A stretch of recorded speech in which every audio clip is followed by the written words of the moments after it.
Hello and welcome. My name is Raj Persaud. I'm a consultant psychiatrist based in London, and I'm in conversation today with Morris Hoffman, who's the author of a new book just published called The Punisher's Brain, published by Cambridge University Press. Morris Hoffman is a trial judge for the 2nd Judicial District, Denver, state of Colorado. He's a member of the John D. and Catherine T. MacArthur Foundation's Research Network on Law and Neuroscience, and is a research fellow at the Grutter Institute for Law and Behavioral Research. He's an adjunct professor of law at the University of Colorado and the University of Denver, where he teaches courses on jury history and selection, law, and neuroscience. This is a fascinating book about the neuroscience of what's right and what's wrong, and a variety of issues of relevance to everyone, anyone who's been a parent or a child, anyone who's meted out punishment or been at the receiving end of punishment.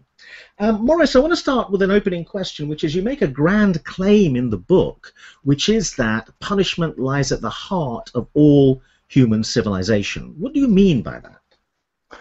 Well, first of all, Raj, I think there's a perception, especially a modern perception, I think, that civilization is sort of a cultural Johnny-come-lately, and it takes all kinds of flavors. So if you're Thomas Hobbes, you say that man's natural state is being selfish, and that we need a strong government to prevent that selfishness from eroding civilization. At the other end of the spectrum, if you're Rousseau, you say man's natural state is good, and that civilization corrupts that natural state. And it seems to me that since Darwin, it is now clear that neither of those views is true, and that the core of civilization is how we evolved in intense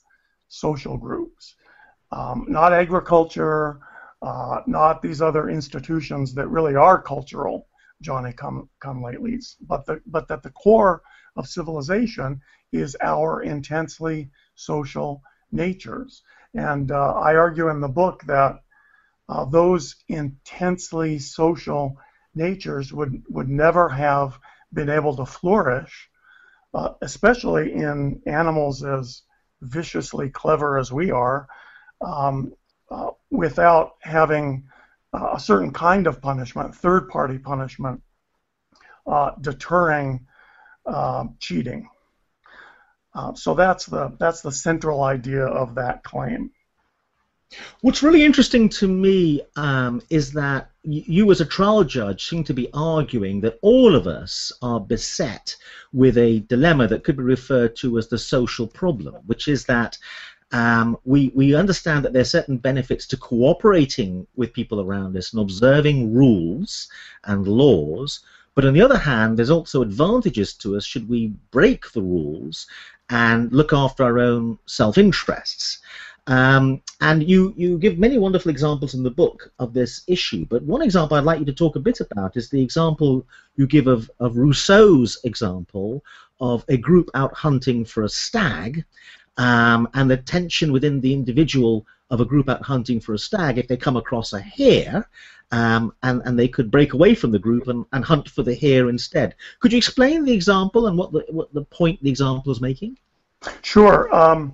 With no small amount of irony, I don't think, Rousseau was one of the first people, maybe the first person that, to articulate this sort of thought experiment. It really began as his thought experiment, and his experiment was this: you have a group of hunters, and they're hunting a stag, and a stag is a very fine animal for this group of hunters to catch, but it's elusive.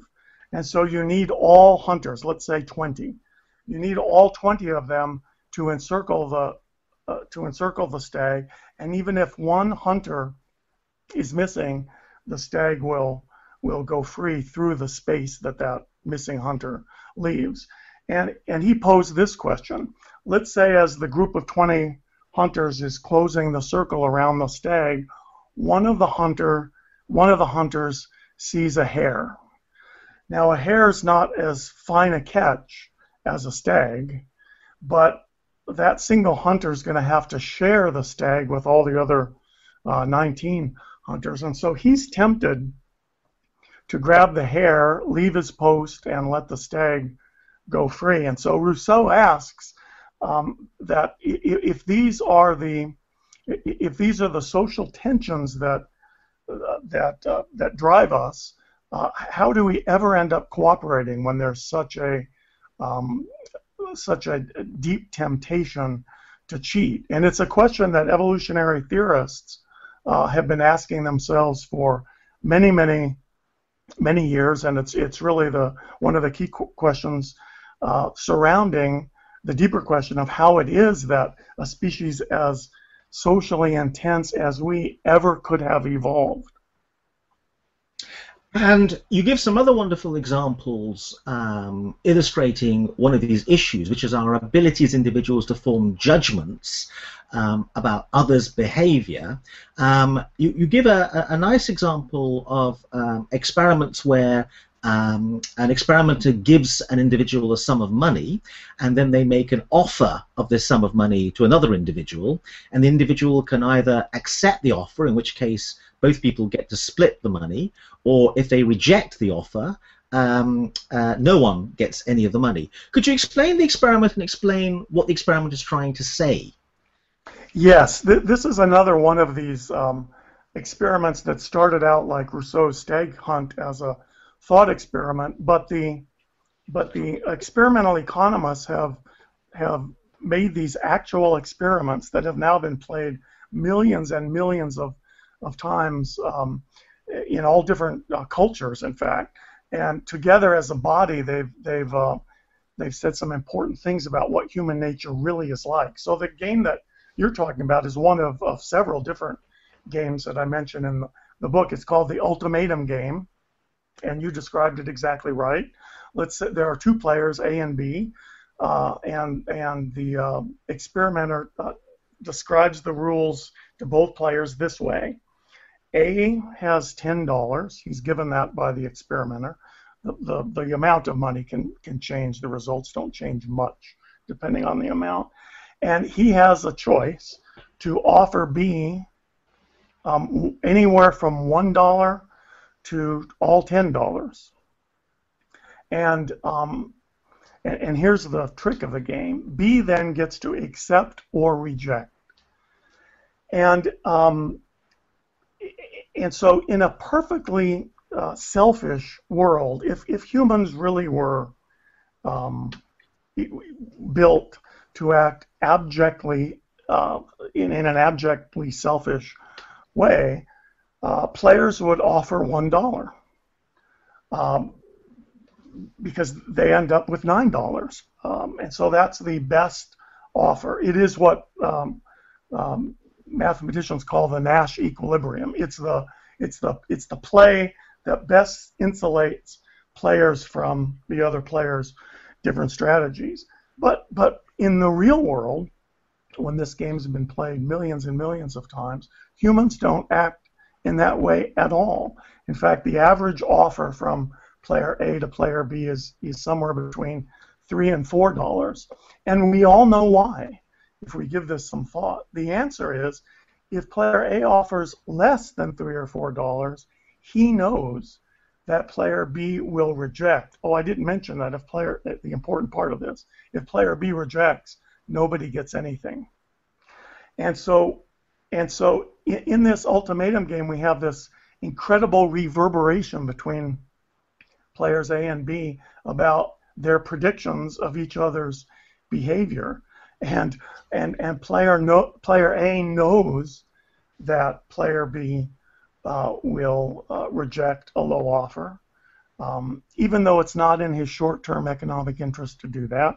Player B knows that player A knows that, etc., etc. And so the plays, depending on culture a little bit, but the plays end up being anywhere between $3 and $4. In other words, our strategic guesses about how other social animals will behave are keys to driving our own behaviors, and in fact are keys to driving our own behaviors to maximize our own individual fitness. And so the lesson of all these games together is that in a species as social as we are, sometimes the most selfish play is to cooperate.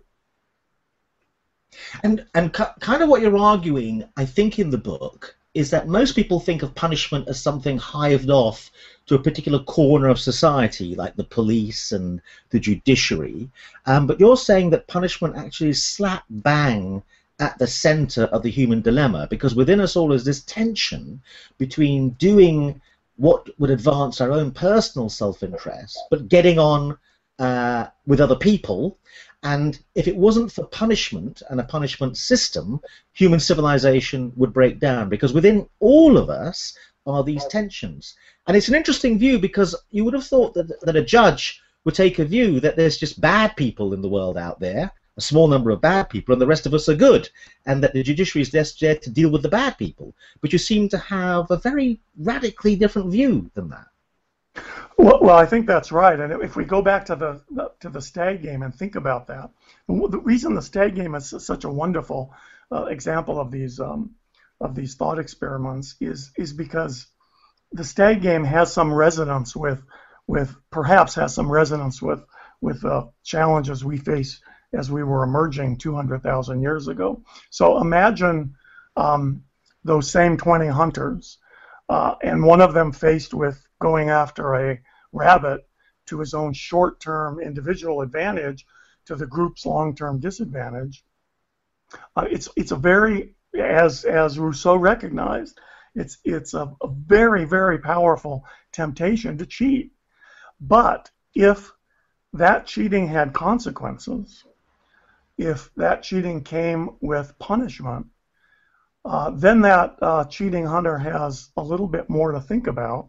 And so the idea of third-party punishment, which is punishment imposed by members of a group against someone who cheats against the group as a whole, doesn't just injure an individual. The argument that I make in the book was critical to our ability to survive in groups. And without that third-party punishment, our groups would have disintegrated into this sort of anarchy of selfishness, the very anarchy of selfishness that Rousseau's Stag Game is all about. And the book also talks about different kinds of punishment.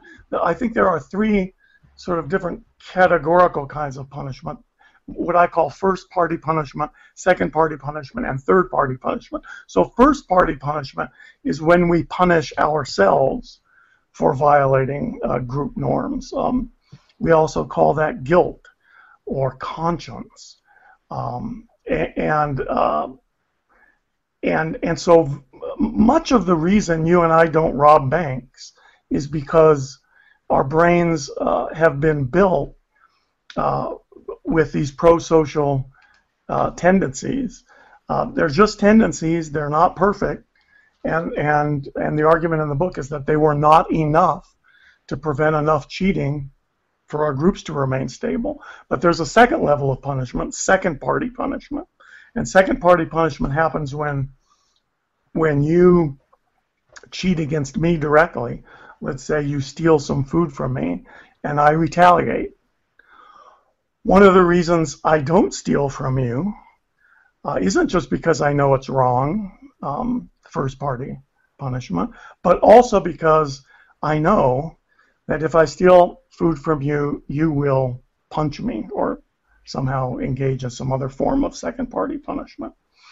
But in an animal as intelligent and devious as we are, those two levels of punishment, the book argues, were simply not enough. And third-party punishments, this willingness that we all have, this prosocial willingness to punish wrongdoers even when the wrong is not aimed at us. The argument is that that was what allowed us to live in the intense social groups in which we evolved. Let's talk about that first order sense of internal personal punishment, the conscience guilt thing, which is kind of keeps us on the straight and narrow without the direct intervention of laws or police. This sense we carry around within us of what's right and wrong, and we act on that, largely speaking, and that also is a civilizing influence. Again, there's a fascinating section in the book on psychopaths, which are these very interesting groups of people who don't seem to have a conscience or feel guilt. And I was particularly interested in the experiment you quoted, which looked at psychopaths being group therapy in prison before they were released. Yeah. And the group therapy actually seemed to make them worse, and seemed actually to make them more dangerous. I wonder if you could say something about that, because that was fascinating. Right. If memory serves, it was an experiment or a study in Sweden, and the way it worked was these investigators looked at two groups of Swedish prisoners. The control group had no particular therapy, and then the test group had some sort of traditional group therapy, and in both groups consisted of prisoners who were convicted of fairly serious offenses, and a certain percentage of them were psychopaths. In fact, a huge percentage of incarcerated individuals are psychopaths, something like 20 to 25% versus I think 1% in the non-incarcerated population. But anyway, in this experiment, the psychopaths who had group therapy as opposed to no treatment at all did worse by all measures of this experiment, including recidivism, rearrest rates, violent rearrest, violent reconvictions. And when they talked to some of the psychopaths who had the group training, they said the group training helped them understand the social connections that they didn't really feel, because those social connections were missing in them. I think one of them said, this is sort of like a finishing school. I never realized I could put the squeeze on somebody by threatening their brother, for example, because you could never put the squeeze on me by threatening my brother, because I'm not my brother. So the social connections that bind all of us are missing in psychopaths, and those that got this group therapy used it. It was very interesting in a way that made them worse instead of better, and that's consistent with much of the work done on psychopaths that show there's not much therapy that does any good at all, and some that does more harm than good. Although there's some recent, I can't remember if I talk about this in the book. I think I do. There's some recent work by a wonderful fellow in Wisconsin treating children with psychopathic tendencies and getting some great results. So it's a fascinating book, and we could spend many hours discussing many different things that are in it. And it's a book, as I say, that I think should be read by anyone or everyone, because we've all experienced punishment and we've all meted out punishment.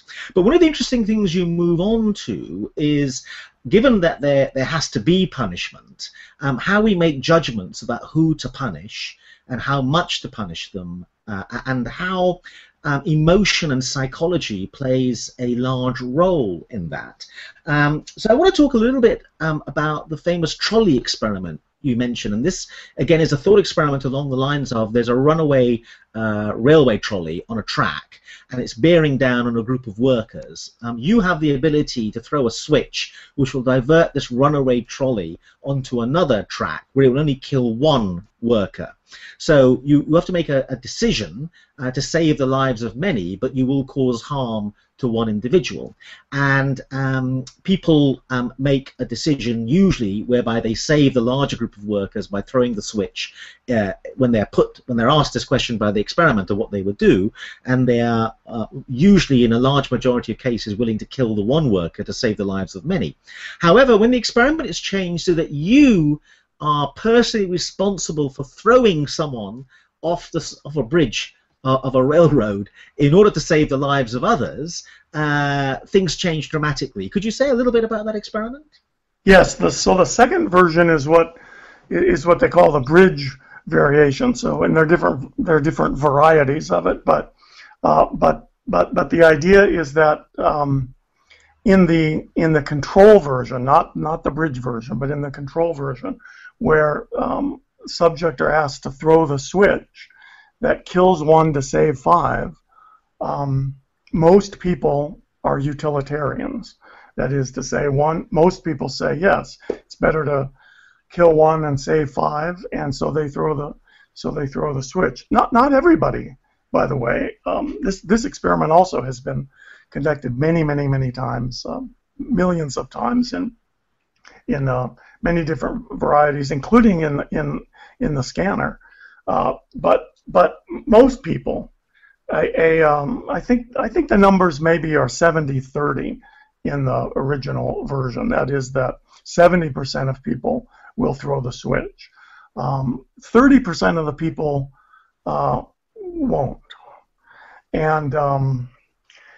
But those numbers pretty much switch around when we're talking about the bridge variation. And the bridge variation is you're on top of a bridge, and the way you save the five is to push somebody, push the victim over the bridge to stop the trolley. So the utilitarian inquiry is the same.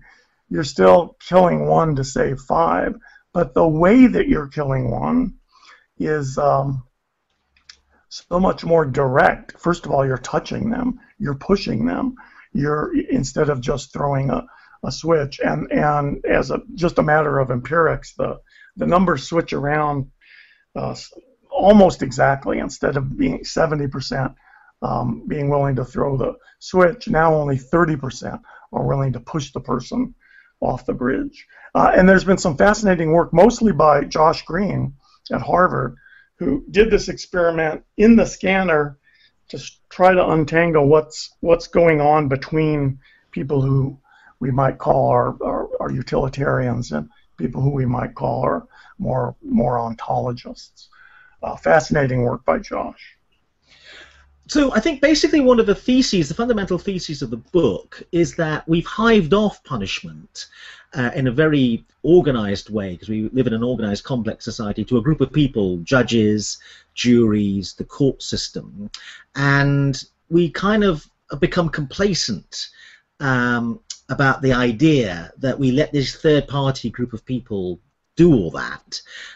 Whereas you seem, I think, to be arguing in the book, we should pay much more attention to what that group of people are up to and be more involved.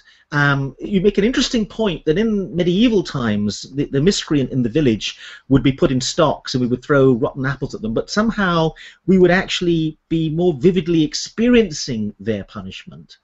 And that allows other social processes in play, like forgiveness, perhaps. Whereas today, someone commits a crime, you don't really know what happens to them. They end up in prison, they may be released, and it's because of that lack of contact, the almost industrialization, as it were, of the judiciary, that I think you seem to be arguing, I don't know whether you're going to agree with me, is problematic. No, you've got it exactly right, and I love your phrase, hived off. It has so many layers of meaning, including alluding to the social insects, hived off. That's fabulous.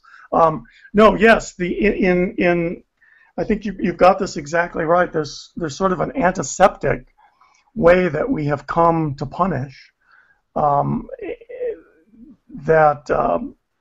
interferes with lots of punishment's functions, including forgiveness. But the act of punishment emotionally returns us to the baseline, or almost to the baseline, of forgiving people and letting them come back into the social fold. But if we never get the satisfaction of even seeing punishment, let alone imposing it ourselves, it risks interfering with that ability to forgive. And so what happens in my courtroom, and what happens in most modern, I think every modern courtroom, is, we have this morality play play out in open court very intensely. It's quite amazing to see. And then the punishment's imposed, and the defendant in my courtroom walks behind a hidden door, and nobody sees him again. And and punishment that is that hived off, to use your phrase, is punishment that risks losing some of its social meaning. I see this happen all the time in my courtroom, and so I suggest in the book that one of the ways we can, a big problem with modern punishment is the problem of repatriation, and the way we have treated people who commit crimes as if they're a different species, as if they need to go somewhere where we're not, and so the punishment of them is permanent. We've sent them away to prisons where none of us ever see them again, and what that does is risks interfering with our ability to forgive them and welcome them back into the fold. And so we have a tremendous problem, especially in the United States, with what I call in the book repatriation, and people with felony records can't get jobs. People without jobs commit more felonies. It's a vicious cycle that our evolved brains are meant to deal with through the institution of forgiveness, but forgiveness is hard in the modern world because of how we impose this punishment. So one final point, Morris, what I particularly love about your book, and just a reminder, the book is entitled The Punisher's Brain, The Evolution of Judge and Jury. It's published by Cambridge University Press. Is that you are actually a practicing trial judge, and the book is also littered with anecdotes from real-life situations. And I wondered, and I can't remember exactly whether it's you, I think it is you, you give a lovely anecdote of, I think it's a bank teller who is sentenced for fraud, and the judge, and it might be you, I can't remember exactly, lectures this teller a little bit about the shame that they're brought on their family, and then something happens which makes the judge regret their little moralistic lecture that they've given just after the sentencing. Could you say something about that anecdote? Yes, this did not happen to me. It happened to a friend of mine who sits in the federal court here, and he wrote about it, and I repeated it in the book. What happened to him is, you've got the story exactly right. It was a very young bank teller who engaged in a fairly small amount of embezzlement to about a car loan that she was having problems paying off. Anyway, she was charged with embezzlement. She pleaded guilty to some lesser offense, and during the sentencing hearing, my friend John Kane reported that he was very stern with her. He decided early on to give her probation and not to send her to any prison time, but in the course of being of imposing this sentence, he decided, even though he wasn't going to give her probation, that at least he'd talk harshly to her, and he spoke so harshly to her, she was so afraid that she ended up urinating in the well of the courtroom, and as he got up to leave, he saw a giant puddle where she was standing, and he writes, and we report in the book, that as he went back to his office, he threw off his robe, and he decided that he had disgraced it by the way that he talked to this woman. It's a hard thing to separate out sometimes the emotion of punishment from sort of the rationale of punishment. We have, all of us, had just terrible, terrible wrongdoers in front of us that deserved every punishment that we could impose and more.